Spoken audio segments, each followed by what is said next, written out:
Attorney General Eric Holder said this spring that he's concerned that some of the big banks, he didn't name specific banks, may be too big to prosecute because of the impact that that prosecution could have on the national economy, or he said even the global economy.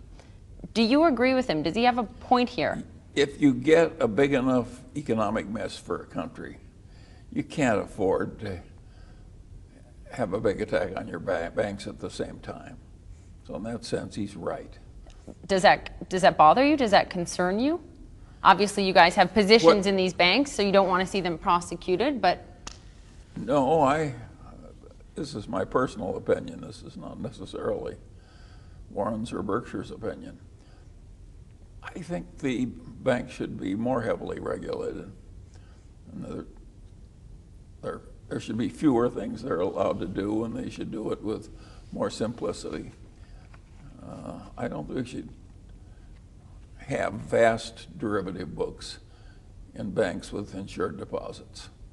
I think that was a fundamental error that we ever allowed it. So one of the latest proposals, Brown-Vitter, or basically just increasing capital requirements for banks, is that something that we need? Do we need more stringent, frankly, regulation of banks beyond what Dodd-Frank does? I think if you increase the capital requirements and let them do whatever they wish, they'll get in trouble again. I think you need to prevent banks from doing what a lot of them want to do.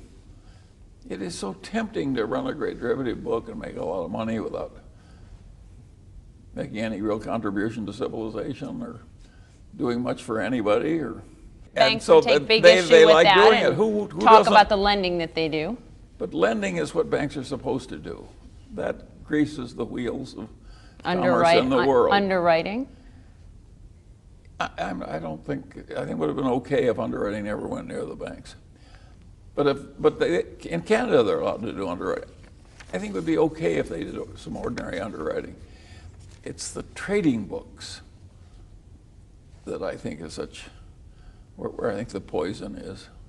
Do you think that the U.S. banking sector still poses a risk to the global economy? Well, maybe not tomorrow, but do I think our situation is fixed for the long pole? The answer is no. Do you think it's even significantly better? Oh, well, sure, it's better from the low point. At the low point, they were all berserk. But I don't think we ought to have derivative books in the trillions and trillions of notional value and bank reports that nobody can possibly understand what's really going on by reading the report. That is not what a bank should be. It should be a more simple, straightforward business if it's going to get deposit insurance from its government. So Berkshire has significant stakes in Goldman Sachs, Wells Fargo, Bank of Yes. America.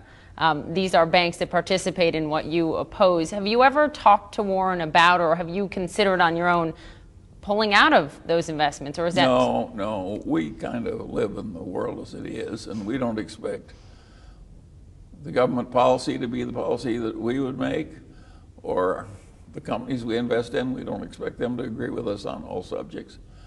So you're asking me questions about what would be my prescription for the country. Mm-hmm. Well, that would obviously be different than the prescriptions of our leading bankers. But I'd be delighted to have banks more simple, more restrained, more constructive, way lower trading operations.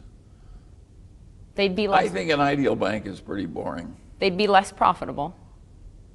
But would you still invest in them? I'm not sure they would over a full cycle. Mm-hmm. Because if you make a lot of money for many years and then lose 3/4 of it back, as some of our banks did, how profitable were they when they thought they were making all that money? It wasn't destined to remain with them. You can argue it was illusory.